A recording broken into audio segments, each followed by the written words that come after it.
It is believed generally in India that when a person sets out on the way of liberation, his first problem is to become free from his past karma.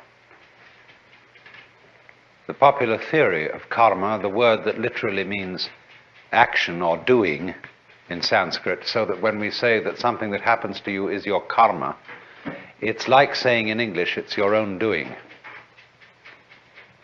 But in popular Indian belief,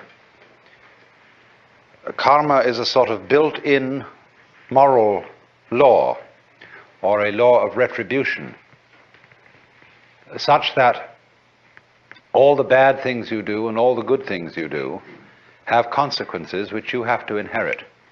And so long as karmic energy remains stored up, you have to work it out. And what the sage endeavors to do is a kind of action which in Sanskrit is called nishkama karma. Nishkama means without passion or without attachment, karma, action. And so whatever action he does, he renounces the fruits of the action, so that he acts in a way that doesn't generate future karma, because future karma continues you in the wheel of becoming, samsara, the round, and keeps you being reincarnated. Now then, in that case, when the time comes that you start to get out of the chain of karma, all the creditors that you have start presenting themselves for payment. In other words, a person who begins, say, to study yoga is felt that he will suddenly get sick, or that his children will die, or that he'll lose his money, or all sorts of catastrophes will occur, because the karmic debt is being cleared up. And it is in no hurry to be cleared up if you're just living along like anybody, but if you embark on the spiritual life, a certain hurry occurs. And therefore, since this is known, it's rather discouraging to start these things. The Christian way of saying the same thing is that if you plan to change your life, shall we say, to turn over a new leaf, you mustn't let the devil know, because he will oppose you with all his might if he suddenly discovers that you're going to escape from his power. So, for example, if you have a bad habit, say you drink too much, and you make a New Year's resolution that during this coming year you'll stop drinking, that's a very, very dangerous thing to do, because the devil will immediately know about it. And what will happen will be this: he will confront you with the prospect of 365 drinkless days.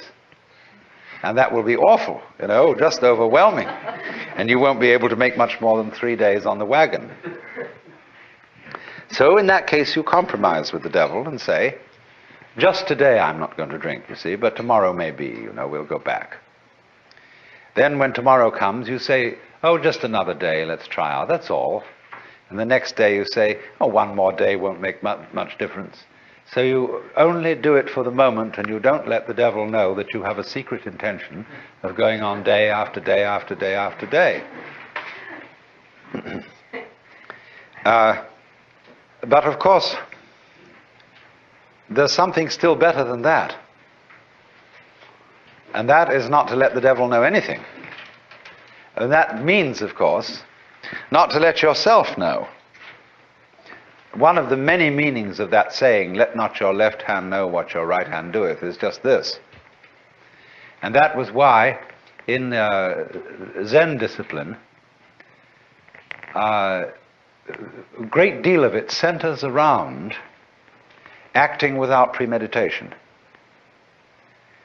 As those of you know who read Herrigel's book, Zen in the Art of Archery, it was necessary to release the bowstring without first saying now.